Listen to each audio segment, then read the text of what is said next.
மக்களே, நான் தான் ஆல்ரெடி சொல்லியிருந்தேனே, செட்டப்லாம் பார்த்திருந்தா ஒரு பக்கம் கோர்ட் டாஸ்க் வர்றதுக்கான வாய்ப்புகள் அதிகமா இருக்கு. பிரகாசமாக தெரிகிறது அப்படின்ற மாரி நான் சொல்லிட்டு இருந்தேன்.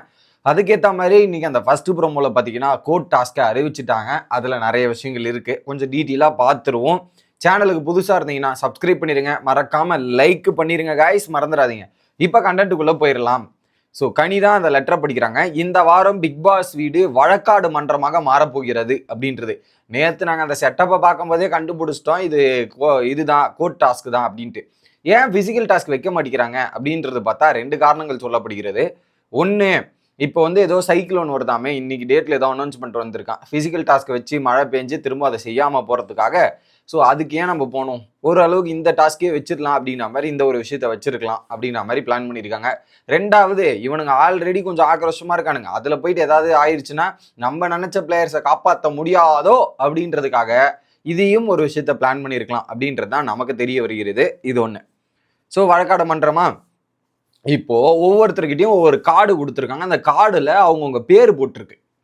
கார்டு இருக்குன்னா அது ஃப்ரண்ட்ல எழுதுற மாதிரியும், பின்னாடி அமித்னா அமித்தோட பேரு, திவ்யானா திவ்யா பேரு, பார்வதினா பார்வதி போடு, அந்த மாதிரி ஒவ்வொருத்தருக்கும் ஒவ்வொரு கார்டு. அந்த கார்டு ஒவ்வொருக்கும் ஒரு கார்டு கொடுக்கப்படும். அதுல நீங்க 3 வழக்குகளை பதிவு செய்யணும். உங்கள் வழக்கு தேர்வு செய்யப்பட்டால் உங்களுக்கு அறிவிப்பு வரும் அப்படின்றத சொல்றாங்க. ஸோ என்ன பண்ணோம்னா, அந்த கார்டில் 3 வழக்கு எழுதணும். 3 வழக்கு எழுதிட்டீங்கன்னா அதை எழுதிட்டு எங்க பண்ணணும்னா எடுத்துட்டு போய் கேமரா முன்னாடி ரிஜிஸ்டர் பண்ணணும், இல்லை பிக் பாஸ் கிட்ட போய் சொல்லணும். இது ஆஸ் யூஷுவல் சீசன் 6ல இந்த பேட்டர்ன் தான் இருந்தது, சீசன் 7ல இந்த பேட்டர்ன் தான் இருந்தது. ஸோ இவங்க வழக்கு எழுதிட்டு ஃபர்ஸ்ட் சீசன் 6ல என்ன பண்ணுவாங்கன்னா, கார்டன் ஏரியாவில் ஒரு கேமரா இருக்கும், அந்த கேமரா முன்னாடி போய் காட்டுவாங்க. அங்கே கேமரா முன்னாடி காட்டி ரிஜிஸ்டர் பண்ணிட்டதுக்கப்புறம் இந்த வழக்கு செலக்ட் ஆச்சுன்னா பிக் பாஸ் கன்ஃபெஷன் ரூம்ல கூப்பிடுவார். கூப்பிட்டுட்டு இந்த வழக்கை கொடுத்துட்டு நீங்கள் போய் வாதிக்கலாம் அப்படின்ற மாதிரி சொல்லிடுவாங்க. அந்த வழக்கு வந்த உடனே இவங்க போயிட்டு லாயரை தேடணும். 2 லாயரை தேடிட்டு அவங்க தரப்பு லாயர் போட்டுட்டு அட்வொகேட்டை மொத்த ஹவுஸ்மேட்ஸும் சூஸ் பண்ணி அனுப்புவாங்கன்றதான் நான் நினைக்கிறேன். அட்வொகேட் எப்பவுமே அப்படிதான் நடக்கும். ஹவுஸ்மேட் சூஸ் பண்ணி அனுப்புறதா தான் இருக்கும் இது.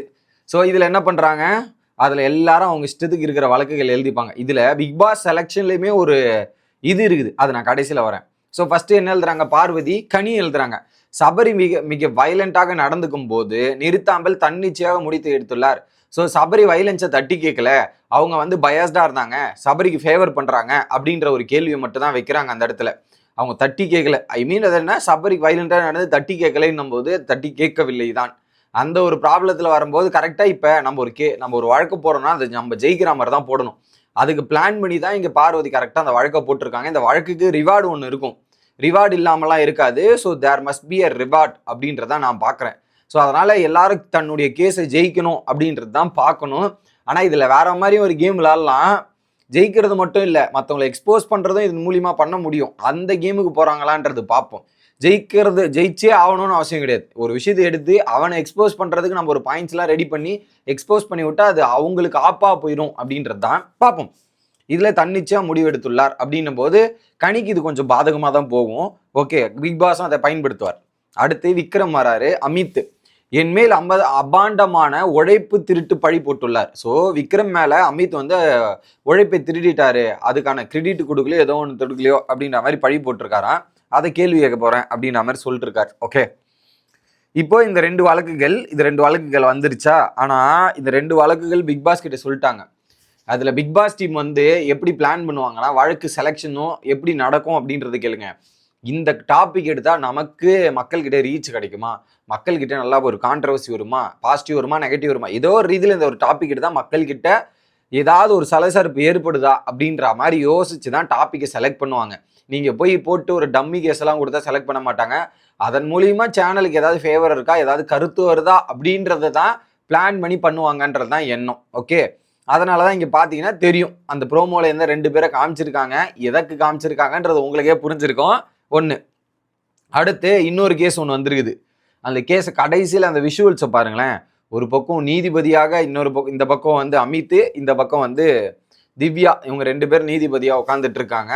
So 2 judges.